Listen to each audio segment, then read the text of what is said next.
Hi, everybody.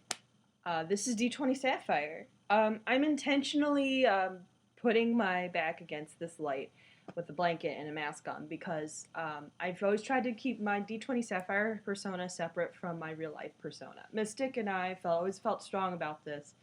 And although I feel like I need to say something about what's been going on a lot with the opinion about the Mass Effect 3 ending, I'm not sure if I'm ready yet to put my real face out there. So I hope you guys appreciate this glimpse as much as you can. I look like a freaking idiot. I understand that. Hopefully that doesn't invalidate my opinion.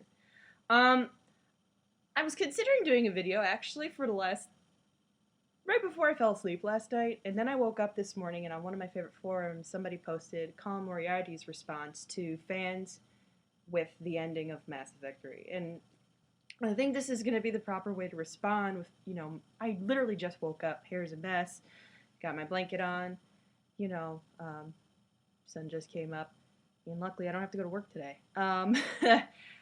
The there's some of the stuff that he says that's right, and there's some of the stuff that he says that's wrong. Of course, this being an opinion video, I'm going to focus more on what he said that's wrong, which would mostly include the idea of entitlement, but we'll build up to that. First of all, I don't think there's an understanding of the investment that a lot of us who are really huge Mass Effect fans have put in. I mean, a lot of you longtime readers have known I'm a big fan. In fact, some of you found me on the BioWare forums and posted one of my things about Shepard, so thanks, guys. And I really appreciated that sentiment, so hearts, lots of hearts to you. We've invested a lot in this, and I don't even need necessarily monetarily, which I've said this before other places. It's not just about the money. It's not just the fat money that I've spent over $200 over the last 5 years investing in this game. There's a lot of emotional attachment to this game for me. When Mystic first built my gaming PC, when he was still only the boyfriend in the blog, one of the absolute first games I had to download, along with StarCraft and Unreal Tournament, was Mass Effect. And I had to finish it because I had so little time before Mass Effect 2 came out. And then I played Mass Effect 2. And let me tell you, I played the hell out of Mass Effect 2. That was my obsession for probably 2 months. And the reason it is because, unlike a lot of the other video games out there is an emphasis on good character development and writing and things like that. Is it the best? No. Is it up to the same standards of a novel? No. But it is definitely up there. And to even try to get to that level makes a big difference to me. And I've invested in this. I mean, a lot of people know that I love these characters. I thought very much. And I'm willing to admit when a game that I like is not necessarily the best. I gave a high rating to Dragon Age 2 because it was fun and it's better than the standard game. I think a lot of people are disappointed because we have higher standards for BioWare. So to say that, we have to think of it more like a business transaction is to totally, brush aside a lot of the feelings we had about a story that had a lot of profound things to say in it about unity and about friendship and about sacrifice and about, when your back is against the wall, what do you do? Which was a lot of ME3. There was a lot of us having our back against the wall, and there were a lot of moments where we saw, friends of ours die in the game. I'm trying to keep this spoiler free. You know what? Forget it. It's not going to be spoiler free. I'll put a warning up. We saw some of our favorite characters die, including the Solarian scientist who decided that the genophage was wrong. We saw one of the first Geth that we ever could even trust sacrifice himself. And I understand they're fictional characters, but we had a connection to them, and we could see ourselves in them, and we could see the friendship that our Shepard had with them as important. So, there's an emotional investment there. The same that a lot of Harry Potters had when they got to the 7th book and all those characters started dying out. When Hedwig was gone, you knew this was serious. The same way a lot of people felt at the end of Star Trek: The Wrath of Khan Search for Spock. Spock died. I remember, even though I knew it was going to happen at the end of the 2nd movie, I still cried my butt off. And I will say that I definitely haven't cried as much as I cried near the end of Mass Effect 3 when I started saying goodbye to all of my teammates. So, I think a lot of what Colin Moriarty says is trying to think of it as more of a monetary thing, and for a lot of us, it's not. It's kind of a loss of a series that we knew was going to end, and we were ready for it, and then it wasn't the way we wanted it to end. Probably because the fact that we expected so much more for everything that we did. Let's see. He talks about that. He talks about the right way and the wrong way of complaining about it, and that I have to agree with. We shouldn't be going out there defaming people on Twitter. We shouldn't be going out there saying that the writers did something wrong. Now, I think a Facebook petition is perfectly fine. People have made Facebook petitions, for some stuff that's even more trivial than a better ending to a video game. And you know what? Do it. Do that. That's fine. That's all it is democratic, and if BioWare can choose whether or not to listen to that.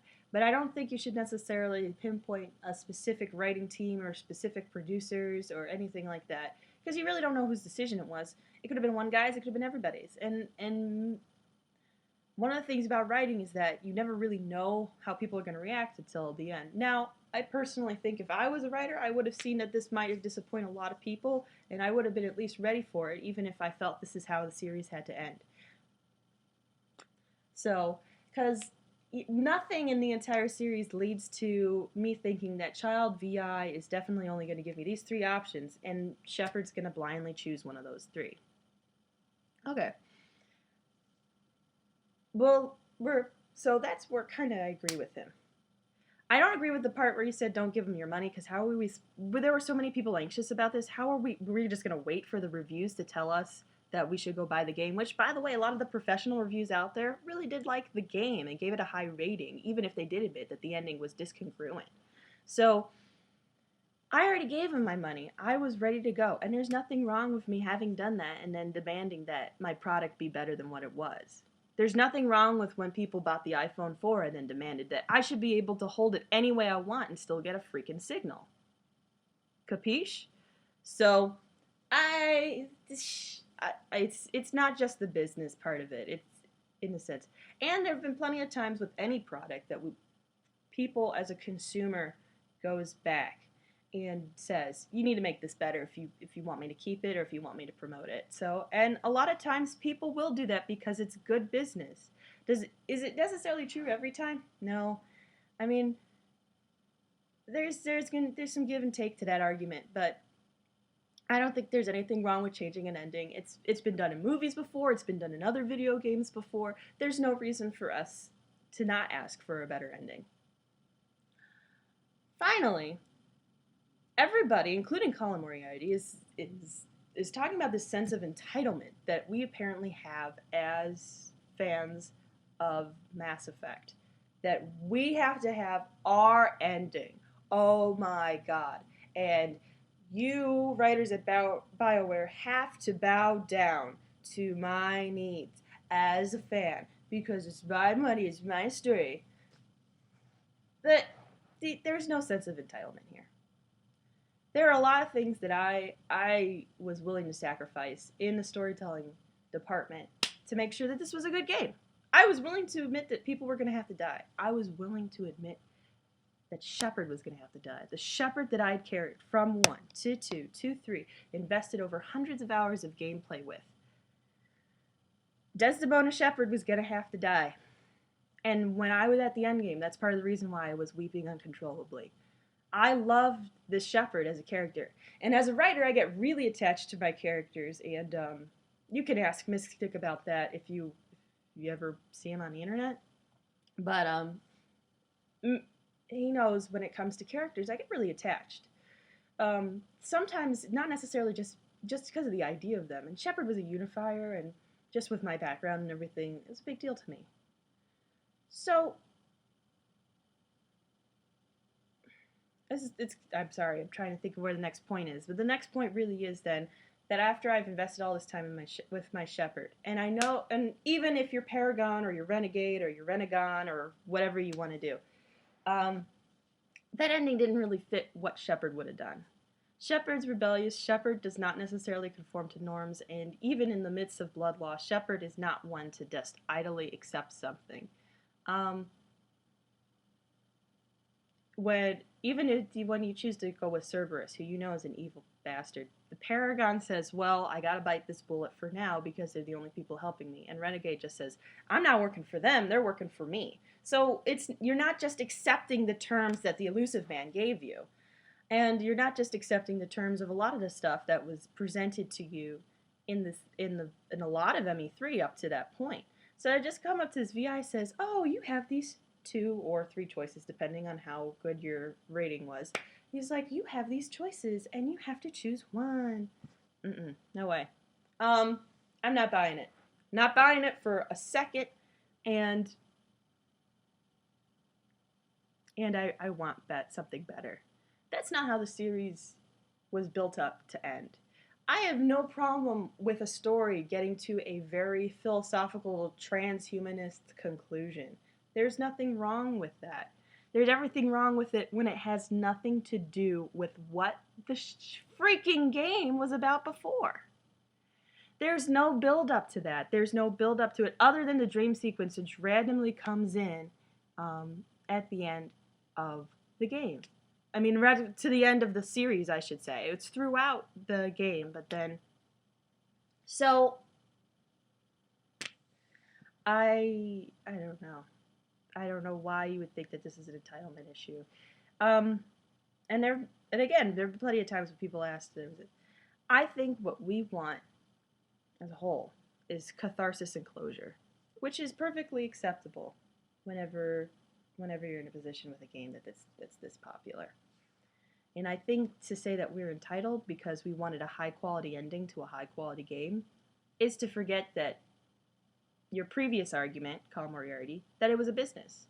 If the business continues to produce a product that was high-quality grade until the last 5 minutes, why the heck would we have to accept that last 5 minutes as high-quality product? No. I don't get a blender that only makes a perfect smoothie 99% of the time, and that 1% of the time the glass breaks and I have to replace a part. No, that's not acceptable. That's not acceptable. I mean, I'm sure that would... It's not the perfect argument, but you get my point. I can't have an incomplete product. If I'm paying something to have really high quality, it needs to have really high quality throughout the entire time I use it, especially when it comes to a video game. It's not like the video game has the same problem with aging when you're using it as a blender would. So it's not an entitlement issue. What it really is that people have invested a lot in this game, emotionally, monetarily, time-wise, people taking off work, and then we get this ending that just presents these conclusions that have nothing to do with what we've ever talked about. And you know what? If the Crucible just didn't work and it just happened to be the rallying point for everybody, or if it only half worked and we had to do some other decisions, I think we all would have been really perfectly fine with that. I don't think we're fine with the idea that everything that we chose gets snafu'd at the end by some little kid VI who obviously is Reaper. Now there's one saving point to this, and I'm going to actually post the video online that clearly states a theory about why we found out the Destroy ending is the ending that Shepard has the Live in the Rubble second sequence. There's some theories going around that actually this ending isn't what we thought it was. It's not 100% real. If BioWare takes that and makes it a DLC and we figure out that something else was going on with that child and it wasn't literally us going to the Citadel and having everything that we've decided totally, you know, flummox everything, then I think then that's I think that that's probably a good venue for them to go towards. BioWare, you've made some really good games and everything, and I really wish that you continue to make good games. But we've been disappointed about twice now. I used to be a huge BioWare fan, and it's kind of fading. Mass Effect 3, the first, as I've said before, the first 99% is fantastic. And unfortunately, that last 1% is what killed it for us. If you want to do an ambiguous, vague ending, I don't know why you went that route. I really hope that you guys rally together and, you know, are able to figure out something that's a little better than what you presented with us. And if you don't give us a new ending, I'm really just going to make my own. And I'm going to say that's my ending. And I'm probably not going to buy any more Mass Effect games if this isn't corrected. I'm not going to feel that invested. And the universe that I was into is now totally gone because no matter what choice you do, apparently the Mass Effect relays are all destroyed. I spent all the time trying to save the universe, so I'm given a choice whether or not I get to destroy the universe. Anyway, well, I want to thank you guys for listening to my video. It's a little bit of early morning rambling. It's not necessarily the most coherent thing I've done, but I felt like this was something where I had to speak. So, thanks, guys. Maybe I'll do another one of these if you like it enough.